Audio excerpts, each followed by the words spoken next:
Hello everyone, so this is Ashish Kumar and I hope you all are doing good. Students, आज के इस video में हम देखने वाले हैं एक ऐसे ऑपरेटिंग सिस्टम के बारे में जो हैकिंग में तो हमारे लिए यूजफुल है ही, साथ ही साथ इसके अंदर काफी सारे ऐसे कूल फीचर्स हैं और सिक्योरिटी है जो कि इसे पर्सनली मेरा फेवरेट ऑपरेटिंग सिस्टम बनाती है।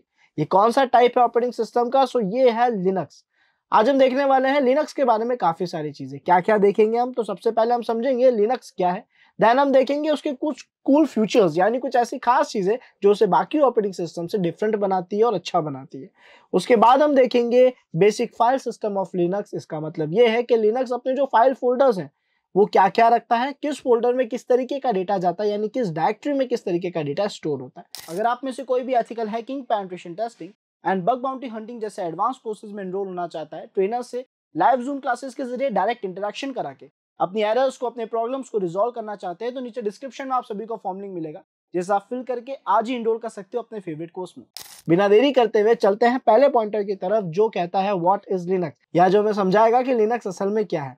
कुछ पॉइंट्स हैं यहाँ पे, हमारे पास टोटल 7 पॉइंट्स है जो शायद हमें लिनक्स को अच्छे से एक्सप्लेन कर दे। तो पहले सारे पॉइंटर्स को देख लेते हैं, फिर इन्हें कनेक्ट करके समझते हैं कि क्या कहना चाह रहे हैं। तो पहला पॉइंटर कह रहा है कि सर एक ओपन सोर्स ऑपरेटिंग सिस्टम है। हमने कहा ठीक है, ये फ्री टू यूज भी है, यानी इसको यूज लेना फ्री है। इसके अलावा यहाँ पे लिखा हुआ है open source code to modify. हमने कहा ठीक है, शायद इसके सोर्स कोड जो है वो इजीली मॉडिफाई करे जा सकते हैं, सबके लिए ओपन है कि वो मॉडिफिकेशन कर सके। देन यहाँ पे एक पॉइंटर है जो कह रहा है बेस्ड ऑन लिनक्स कर्नल। हमने कहा ठीक है, और एक डेट यहाँ पे दे रखी है 17 सितंबर 1991। लिनक्स टोरबल्स एक नाम हमें देखने को मिल रहा है और कम्युनिटी नाम का एक वर्ड देखने को मिल रहा है। अब ये सातों पॉइंटर्स हमें क्या समझाना चाह रहे हैं, तो उसको बहुत अच्छे से समझने के लिए हम स्टार्ट करते हैं एक एग्जांपल से कि मान लेते हैं यहाँ पे एक डेवलपर है या एक प्रोग्रामर है। इसने क्या करा सर, इसने एक सॉफ्टवेयर बनाया। अब इस सॉफ्टवेयर में बेसिकली इसने कुछ ना कुछ फंक्शनिंग दी होगी। मान लेते हैं इसने कोई ऑपरेटिंग सिस्टम बनाया, कोई जूम सॉफ्टवेयर बनाया, व्हाट्सएप बनाया, फेसबुक बनाया, कोई भी एक टूल बनाया, एक प्रोग्रामिंग करके कोई काम करने के लिए, कोई प्रॉब्लम सॉल्व करने के लिए इसने एक सॉफ्टवेयर डिजाइन करा और डेवलप करा। यहाँ पे इस डेवलपर के पास, इस प्रोग्रामर के पास दो ऑप्शंस हैं। पहला ऑप्शन क्या है कि सर ये अपने प्रोग्राम को पहले तो सेफ और सिक्योर करेगा ताकि कोई भी उसको पढ़ के समझ ना पाए, ताकि कोई भी सॉफ्टवेयर का जो सोर्स कोड है उसे एक्सेस ना कर सके, उसके ओरिजिनल प्रोग्राम को एक्सेस ना कर सके। और फिर इस प्रोग्राम को ये क्या करेगा, सेल करेगा मार्केट में। लोग परचेज करेंगे इसके सॉफ्टवेयर को और यूज लेंगे, लेकिन इस सॉफ्टवेयर का जो सोर्स कोड है वो कोई भी एक्सेस नहीं कर पाएगा, ना ही इस सॉफ्टवेयर में मॉडिफिकेशन कर पाएगा। दूसरा ऑप्शन इसके पास ये है कि सर जो इसका ओरिजिनल सोर्स कोड था, सोर्स कोड का मतलब होता है जो प्रोग्राम उसने लिखा था वो एज इट इज वो किसी ओपन प्लेटफॉर्म पे शेयर कर दे, अपलोड कर दे, जहां पे हर कोई इसके पूरे के पूरे प्रोग्राम को एक्सेस कर सकता है। और जब हर कोई इसे एक्सेस करेगा और यूज लेगा तो अपने अपने हिसाब से क्या करता रहेगा, इसे मॉडिफाई करता रहेगा। यानी अगर आज आपको मैं अपना बनाया हुआ कोई सॉफ्टवेयर का ओरिजिनल प्रोग्राम दे दूं तो आप उसमें अपने हिसाब से मॉडिफिकेशन कर सकते हैं, अगर आपको प्रोग्रामिंग आती है उस केस में। तो हर किसी ने इसमें मॉडिफिकेशन करे अपने हिसाब से। क्यों? क्योंकि इसने अपना प्रोग्राम एक ओपन प्लेटफॉर्म पे, एक ऐसी जगह पे जहां पे बहुत सारे लोग हैं, फ्रीली अपडेट कर दिया था, अपलोड कर दिया था। मॉडिफिकेशन होता गया और इसका प्रोग्राम दिन ब दिन और भी बेहतर बनता गया। और एक टाइम आया जब इसका प्रोग्राम जो था वो बेस्ट बन चुका था, क्योंकि उसमें कंटिन्यूस लोगों ने अपने हिसाब से मॉडिफिकेशन करे, उससे अपने एक्सपीरियंस के हिसाब से बेहतर बनाया। ये दोनों ऑप्शंस ही सही है, इनमें से सही और गलत कुछ नहीं आएगा यहाँ पे। लेकिन ये जो सेकंड ऑप्शन परफॉर्म करा गया ये कहलाता है ओपन सोर्स। यानी सर जब भी किसी प्रोग्राम का, किसी सॉफ्टवेयर का original code, source code community welfare के फॉर्म में अगर हम ऐसा करते हैं, यानी किसी का हेल्प करने के लिए हम क्या कर रहे हैं, पूरा का पूरा प्रोग्राम फ्रीली दे रहे हैं। जिसको प्रोग्राम को यूज लेना है वो फ्री में यूज ले सकता है और अपने हिसाब से मॉडिफिकेशन भी कर सकता है। ये ओपन सोर्स का कंसेप्ट कहता है।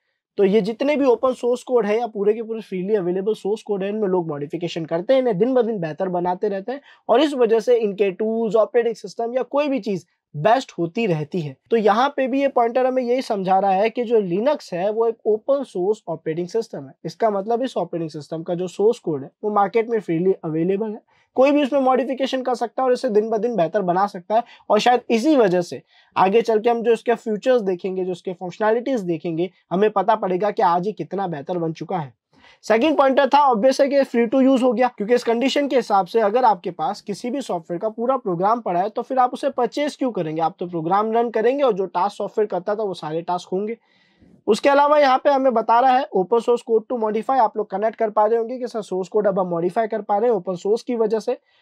यहां से एक और पॉइंटर स्टार्ट होता है, एक अलग डेफिनेशन स्टार्ट होती है जो हमें कह रही है कि सर जो लिनक्स है वो असल में लिनक्स कर्नल पे बेस्ड था और इसको बनाया गया था 17 सितंबर 1991 में। किसने बनाया था सर? लिनस टोरवल्ड्स ने बनाया था, इसीलिए इसका नाम लिनक्स रखा गया। और आज के टाइम पे इस पे कौन काम करता है? आज के टाइम पे इस पे वर्किंग, सारी मॉडिफिकेशन, उसकी जो डेवलपमेंट है वो कम्युनिटीज करती है। और आई होप ये वर्ड आप समझ पा रहे होंगे। कम्युनिटी एक बहुत पावरफुल वर्ड है जो कि ग्रुप ऑफ पीपल से बनता है। जब सेम टाइप के, सेम कैटेगरी के, सेम फील्ड के लोग मिलते हैं, एक सेम मकसद के लिए कनेक्ट होते हैं, तो उस पूरे पार्ट को, उन सभी ग्रुप ऑफ पीपल्स को हम कम्युनिटी कहते हैं, जो कि एक बहुत बड़ा ग्रुप है ना। सो यहाँ पे कम्युनिटीज आज के टाइम पे लिनक्स ऑपरेटिंग सिस्टम को मैनेज और मेंटेन कर रही है, जिसकी वजह से वो दिन ब दिन बेहतर होता जा रहा है। और क्यों बेहतर हो रहा है या क्या पॉइंटर्स है बेहतर होने के, वो हम देखेंगे कूल फ्यूचर्स ऑफ लिनक्स में। देखते हैं, सबसे पहला पॉइंटर बोल रहा है मल्टी यूजर कैपेबिलिटीज। इसका मतलब इस ऑपरेटिंग सिस्टम में सर मल्टीपल यूजर्स क्रिएट करे जाते हैं। अब हमने कहा एक काम करते हैं, इसको और अच्छे से समझने के लिए इसको विंडोज से कंपेयर कर लेते हैं। विंडोज भी एक ऑपरेटिंग सिस्टम है जो माइक्रोसॉफ्ट का है ना। तो हम ऐसे इसके जरिए, इसकी मदद से समझ पाएंगे कि इसमें क्या चीजें खास है और क्या नॉर्मल है। तो यहाँ हमारा पहला पॉइंटर ने हमें समझाया कि सर इसमें मल्टीपल यूजर रजिस्टर हो सकते हैं। अब क्या विंडोज में मल्टीपल यूजर रजिस्टर नहीं हो सकते? वहां भी हो सकते हैं। तो हम इसको कोई ऐसा फ्यूचर नहीं कहेंगे जो बाकी किसी ऑपरेटिंग सिस्टम में नहीं है। देन ये कह रहा है कि सर ये मल्टीटास्किंग है। अब क्या बाकी ऑपरेटिंग सिस्टम्स मल्टीटास्किंग नहीं होते? क्या विंडोज जो है वो मल्टीटास्किंग नहीं है? सर शायद सारे ऑपरेटिंग सिस्टम मल्टीटास्किंग होते हैं। अगर इसको हमें देखना है, इस चीज को प्रूफ करना है, तो मैं कंट्रोल शिफ्ट एस्केप बटन दबा के जब टास्क मैनेजर में जाऊंगा तो वो मुझे यहाँ शो करेगा कि एक टाइम पे कितने सारे टास्क रनिंग है, एक टाइम पे कितने सारे टास्क ये परफॉर्म कर रहा है, यानी मल्टीटास्किंग तो डेफिनेटली है। उसके अलावा अगर हम नेक्स्ट पॉइंट देखें तो वो हमें कहता है पोर्टेबिलिटी। अब ये एक फंक्शन है जो शायद दूसरे ऑपरेटिंग सिस्टम्स में ना देखने को मिले। सर हमारे लिनक्स में दो चीजें खास है। पहला कि ये हर एक डिवाइस के साथ पोर्टेबल है। दूसरा, इसको एक छोटे से डिवाइस में रख के हम कहीं भी जा सकते हैं। यहाँ पे दो फीचर्स है। पहला ये कि सर इस ऑपरेटिंग सिस्टम को आप छोटी से छोटी पेनड्राइव में इंस्टॉल करके यूज ले सकते हैं।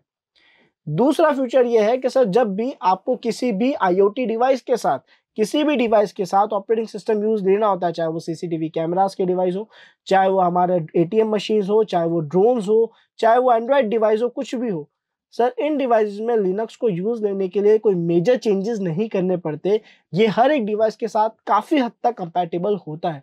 तो ये इसका एक बहुत ही कूल और बहुत ही शानदार फ्यूचर है कि ये हर चीज के साथ पोर्टेबल है, वर्किंग में भी और उसके अंदर समाने के लिए भी, यानी एक छोटी से छोटी पेनड्राइव में हम इसे इंस्टॉल करके यूज ले सकते हैं।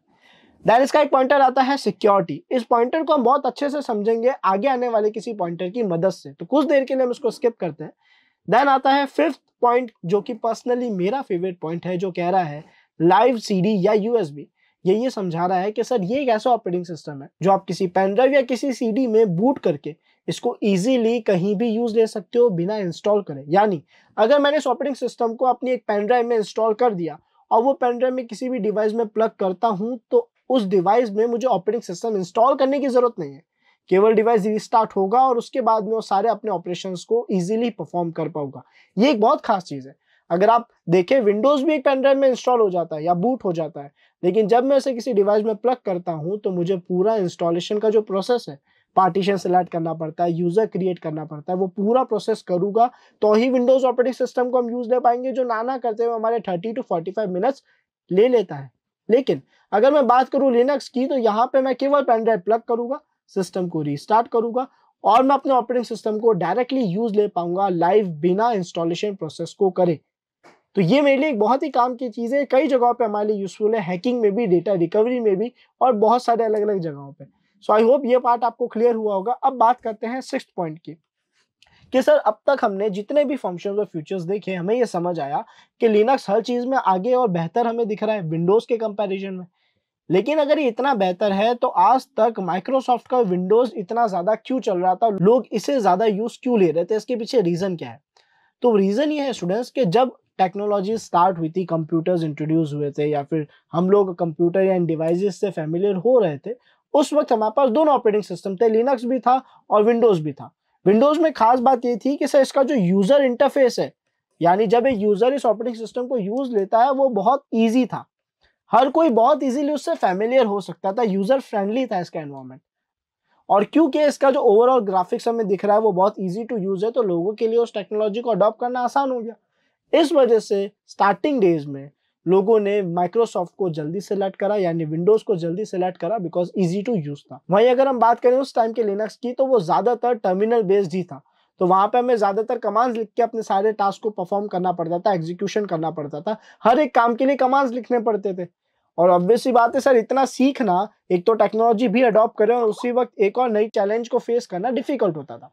इस वजह से उस टाइम पे लिनक्स को इतना ज्यादा अडॉप्ट नहीं करा गया। लेकिन अगर आज के टाइम पे हम बात करें, क्योंकि ओपन सोर्स होने का फायदा है, इसमें कंटिन्यूसली मॉडिफिकेशंस होते गए बहुत फास्ट, तो आज के टाइम पे लिनक्स ऑपरेटिंग सिस्टम्स में हर तरीके के बेस्ट और यूजर फ्रेंडली इन्वायरमेंट जो है वो प्रोवाइड कराए जा रहे हैं। एक एग्जांपल और लेता हूं आप सभी के सामने।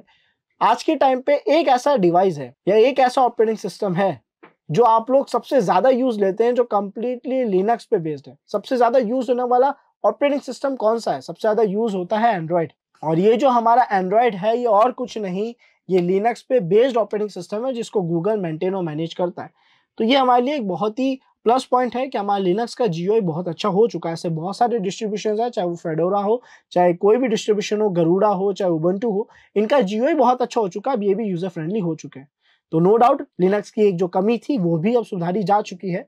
देन 7 पॉइंट हमें बता रहा है एप्लीकेशन सपोर्ट। एप्लीकेशन सपोर्ट को भी हम अभी समझने वाले हैं, क्योंकि एप्लीकेशन सपोर्ट और ओपन सोर्स का पार्ट जो है वो जुड़ा हुआ है, और ये दोनों ही जुड़े हुए हैं सिक्योरिटी वाले पार्ट से। ऐसा क्यों, समझते हैं। 8 पॉइंटर हमें समझा रहा है कि सर ये फाइल सिस्टम पे बेस्ड है। इसका मतलब आपका लिनक्स ऑपरेटिंग सिस्टम हर एक चीज को केवल और केवल एक नॉर्मल फाइल की तरह ट्रीट करता है। इसके लिए कोई भी एक्सटेंशंस की कुछ खास इंपॉर्टेंस नहीं है। किसी भी फाइल को डायरेक्ट एग्जीक्यूट नहीं होने देता, एग्जीक्यूट परमिशन देता ही नहीं है किसी भी फाइल को। इसको एक्सटेंशन से कोई लेना देना नहीं है, जैसे आशीष.txt, आशीष.jpg, आशीष.exe, आशीष.bat, इन एक्सटेंशन से फाइल के एंड में जो होता है इससे उनको कोई लेना देना नहीं है। इसके लिए हर एक चीज एक नॉर्मल सी फाइल है जो किसी भी मिलिशियस प्रोग्राम को डायरेक्ट एग्जीक्यूट होने के लिए, ऑटो रन होने के लिए खराब कर देती है, यानी वो चीज वर्क करेगी ही नहीं। तो हमारा Linux operating system automatically secure हो जाता है, क्योंकि हर चीज को एक नॉर्मल फाइल की तरह ट्रीट करता है। और बात करते हैं एप्लीकेशन सपोर्ट और ओपन सोर्स की, तो हमें एक छोटा सा डिस्कशन कम्युनिटी पे करना पड़ेगा। आप मुझे बताएं, अगर हम एक एग्जांपल लें, कम्युनिटीज हमें पता है ग्रुप ऑफ पीपल होता है, और इन ग्रुप ऑफ पीपल्स में कम्युनिटी कुछ भी हो सकता है। रिलीजियस कम्युनिटीज भी होती है, आईटी की भी कम्युनिटीज होती है ना, जैसे वेब डेवलपर्स की कम्युनिटी, हैकर्स की कम्युनिटी। तो अगर मैं बात करूं हैकर्स की कम्युनिटी का एग्जांपल लेके, तो आप लोगों के हिसाब से हमारे इस वर्ल्ड में हैकर्स कम्युनिटी में कितने लोग होंगे? सर काफी ज्यादा होंगे, है ना। मतलब मिलियंस में लोग इस कम्युनिटी में ऐड हो रहे हैं। अब यहाँ पे इसका एप्लीकेशन सपोर्ट अच्छा कैसे हुआ? क्योंकि सर कम्युनिटी बहुत बड़े ग्रुप्स होते हैं। ये कोई कंपनी नहीं है जिसके कुछ लिमिटेड एम्प्लॉयज या लिमिटेड स्टाफ होंगे। कम्युनिटी मतलब बहुत बड़े ग्रुप्स, है ना। तो जब भी हमें कोई प्रॉब्लम होती है, हमें कोई भी एरर मिलता है, हमें कोई भी चीज रिजॉल्व नहीं हो रही होती, हम उसे ओपन फॉर्म्स में जब जाके पुट करते हैं, यानी पब्लिकली जब उसे शेयर करते हैं, तो हमारे पास पूरी कम्युनिटी का सपोर्ट है, यानी बहुत सारे लोगों का सपोर्ट है जो उस एरर को बहुत जल्दी रिजॉल्व कर देते हैं। और इसी वजह से लिनक्स का एप्लीकेशन सपोर्ट भी बहुत अच्छा है, और ओपन सोर्स होने की वजह से इसकी सिक्योरिटी प्लस बाकी के सारे पॉइंटर्स भी स्ट्रांग हो जाते हैं, क्योंकि उसमें पूरा सपोर्ट कम्युनिटी दे रही है, यानी लाखों करोड़ों लोग दे रहे हैं, जो हमारे लिए एक बहुत अच्छी चीज है। आई होप स्टूडेंट्स आप सभी को कूल फ्यूचर्स भी समझ आया होगा, लिनक्स क्या है वो भी क्लियर हुआ होगा। अब हम देखते हैं इसका फाइल सिस्टम हमें क्या समझा रहा है। फाइल सिस्टम का मतलब क्या है, मैं आपको अच्छे से क्लियर कर देता हूँ कि जब हम विंडोज ऑपरेटिंग सिस्टम इंस्टॉल करते हैं, तो वो कहाँ पे सारा डेटा रखता है? सी ड्राइव में। सी ड्राइव में अगर आप जाओगे तो वहां पे आपको प्रोग्राम फाइल्स 86, विंडोज 32, यूजर, ऐसे कुछ फोल्डर्स देखने को मिलेंगे, है ना। सी फोल्डर के अंदर, सी ड्राइव के अंदर आपको सारे फोल्डर्स देखने को मिलेंगे। ये सारे फोल्डर्स हैं विंडोज के फाइल सिस्टम, जो विंडोज ऑपरेटिंग सिस्टम इंस्टॉल करते हुए बनाए गए हैं। और इसमें विंडोज ऑपरेटिंग सिस्टम अपना डेटा जो है वो अपडेट करता रहता है या ऐड करता रहता है, डिपेंड करता है किस फोल्डर में क्या डेटा जाएगा। जैसे प्रोग्राम फाइल्स में आप जितने भी सॉफ्टवेयर इंस्टॉल करते हो वो जाते हैं, यूजर्स में आप जितने भी यूजर्स क्रिएट करते हो वो जाते हैं। वैसे ही लिनक्स का भी एक फाइल सिस्टम है। जब लिनक्स इंस्टॉल करा जाता है तो वो अपना सारा डेटा रूट लोकेशन पे रखता है, जिसको हम डिफाइन करते हैं एक स्लैश से। ये स्लैश डिफाइन कर रहा है रूट लोकेशन, जहां से सारा डेटा ये अपना रखना स्टार्ट करेगा। जैसे सी ड्राइव था, विंडोज की बात करें तो वो क्या था सर? वो सी ड्राइव था, लेकिन यहाँ पे वो रूट लोकेशन है। और इस रूट लोकेशन के अंदर जो सबसे पहला फोल्डर हम देख रहे हैं, फोल्डर्स को डायरेक्टरी भी कहते हैं, वो है बिन फोल्डर। अब सवाल ये है कि सर इस बिन फोल्डर में किस तरीके का डेटा आता है? तो बिन फोल्डर में डेटा आता है बेसिक प्रोग्राम्स। बेसिक प्रोग्राम्स यानी सर हम जब कमांड्स लिखते हैं, अगर आपको कोई भी कमांड पता है, ls cd ifconfig mv ifconfig, कोई भी कमांड अगर आपको पता है तो आप जो भी कमांड लिखते हैं, किस कमांड के लिखने पर क्या होना चाहिए एग्जैक्टली, क्या टास्क परफॉर्म होना चाहिए, वो डेटा बिन फोल्डर के अंदर रखा हुआ रहता है कि जब आप एक कमांड रन करोगे तो वो क्या टास्क परफॉर्म करेगा, वो डेटा हमें बिन डायरेक्टरी के अंदर देखने को मिलता है। उसके अलावा सर हमारे पास है एसबिन फोल्डर। रूट लोकेशन पे एसबिन फोल्डर यानी एसबिन डायरेक्टरी, इसमें किस तरीके का डेटा है, तो इसमें ऐसा सिस्टम प्रोग्राम्स यानी वो सॉफ्टवेयर्स, वो प्रोग्राम्स जो सीधा ऑपरेटिंग सिस्टम की मदद के लिए बनाए गए हैं। जैसे सर स्टोरेज मैनेज करने वाला, ड्राइवर मैनेज करने वाला टूल, ये जितने भी सॉफ्टवेयर हैं जो सीधा ऑपरेटिंग सिस्टम की हेल्प करते हैं, ट्रबल शूट जो है वो मैनेज करने का टूल, एरर्स मैनेज करने का टूल, इन सबको हम कहते हैं सिस्टम प्रोग्राम्स। और ये सारे सिस्टम प्रोग्राम स्टोर होते हैं एसबिन डायरेक्टरी में, यानी वो सॉफ्टवेयर जो ऑपरेटिंग सिस्टम की डायरेक्ट हेल्प के लिए बनाए गए हैं वो एसबिन डायरेक्टरीज में पड़े रहते हैं। देन उसके बाद हमारे पास आता है ईटीसी फोल्डर। एक बहुत ही इंटरेस्टिंग फोल्डर है, ध्यान से समझिएगा, ये आगे चल के बहुत काम आएगा हैकिंग में भी और साइबर सिक्योरिटी में भी। ईटीसी फोल्डर के आगे लिखा हुआ है कॉन्फ़िगरेशन फाइल्स, इसका मतलब सेटिंग्स की फाइल्स। यानी सर हम जितने भी सॉफ्टवेयर्स हमारे लिनक्स मशीन्स में इंस्टॉल करेंगे, हर एक सॉफ्टवेयर की जो सेटिंग्स की फाइल्स हैं वो ईटीसी फोल्डर में पड़ी रहेगी। और ये हमारे लिए काम का क्यों है, तो एक छोटा एग्जांपल लेते हैं। मान लेते हैं आपको किसी सॉफ्टवेयर का पासवर्ड आप भूल चुके हैं, आपको उसे चेंज करना है, मॉडिफाई करना है, उसकी पोर्ट चेंज करनी है, ऐसा कोई भी टास्क परफॉर्म करना है तो उसकी सेटिंग्स वाली फाइल्स ढूंढनी पड़ेगी। तो वो सारी सेटिंग्स फाइल्स ईटीसी डायरेक्टरी में पड़ी रहेगी, जहां पे जाकर हम बहुत सारे मॉडिफिकेशन अपने सॉफ्टवेयर में कर सकते हैं। तो ये नो डाउट हमारे लिए एक बहुत इंपॉर्टेंट फोल्डर है और ये आगे चल के हमारे काफी काम आएगा। देन उसके बाद हमारे पास है टेम्प फोल्डर /टेम्प, जिसकी फुल फॉर्म है टेम्परेरी फाइल्स। यानी इसके अंदर किस तरीके का डेटा आता है कि सर वो डेटा जो कुछ देर के लिए बनाया जाता है लेकिन नॉर्मली डिलीट नहीं होता, वो सारा डेटा टेम्प फोल्डर यानी टेम्प डायरेक्टरी के अंदर जाके सेव हो जाता है। इसका मतलब जब भी सर आप एक फाइल में मॉडिफिकेशन स्टार्ट करते हो, कुछ काम कर रहे होते हो, तो उस फाइल की एक क्लोन फाइल बन जाती है, कॉपी फाइल बन जाती है, कुछ देर के लिए होती है वो फाइल, है ना, ताकि वो उसका रिकॉर्ड रख सके कि आपने फाइल में क्या क्या टास्क परफॉर्म करे। उस फाइल को हम टेम्परेरी फाइल कहते हैं। जैसे आप अपना काम पूरा करते हो, नॉर्मली ये फाइल्स डिलीट हो जाती है, और अगर नहीं हुई है तो ये टेम्प डायरेक्टरी में आपको देखने को मिलेगी। उसके बाद हमारे पास आता है यूजर बिन फोल्डर। अब इसमें किस तरीके का डेटा है, तो यूजर बिन डायरेक्टरी के अंदर हमारे पास है एप्लीकेशंस, यानी जितने भी सॉफ्टवेयर एक यूजर ने इंस्टॉल करे हैं, जितने भी सॉफ्टवेयर एक यूजर इंस्टॉल कर रहा है, वो सारे के सारे सॉफ्टवेयर यूजर बिन डायरेक्टरी में पड़े रहते हैं, उनका जो डेटा है वो यूजर बिन डायरेक्टरी में पड़ा रहता है। देन आता है यूजर शेयर फोल्डर। इसमें क्या आएगा, ये भी थोड़ा इंटरेस्टिंग है, application support and data files. देखो काफी सारी ऐसी फाइल्स होती है जो एक सॉफ्टवेयर के लिए हेल्पफुल है, कभी ना कभी उसके काम आएगी, जब यूजर उस फंक्शन को यूज लेगा शायद तब काम आए। तो एक सॉफ्टवेयर की कुछ सपोर्टेबल फाइल्स, कुछ ऐसी फाइल जो उसके काम की फाइलें कभी ना कभी काम आ सकती है, वो फाइल्स यूजर शेयर डायरेक्टरी में पड़ी रहती है। एक सॉफ्टवेयर की काम की फाइल्स, कुछ सपोर्टेबल फाइल्स, कुछ data files user share directory में पड़ी रहती है। देन हमारे पास आता है होम फोल्डर। सर यहाँ पे किस तरीके का डेटा आता है, तो यहाँ साफ साफ लिखा हुआ है पर्सनल डायरेक्टरीज ऑफ यूजर्स। इसको और अच्छा करने के लिए मैं लिख देता हूँ गेस्ट यूजर्स। अब होता क्या है कि सर विंडोज की अगर हम बात करें तो वहां पे दो तरीके के यूजर्स होते हैं, एक होता है गेस्ट यूजर्स, एक होते हैं एडमिन यूजर्स। एडमिन यूजर्स वो होते हैं जिनके पास एडमिन ताकत होती है, एडमिन की परमिशन होती है, एडमिन प्रिविलेजेस होती है, जो अपने सिस्टम में जो चाहे कर सकते हैं।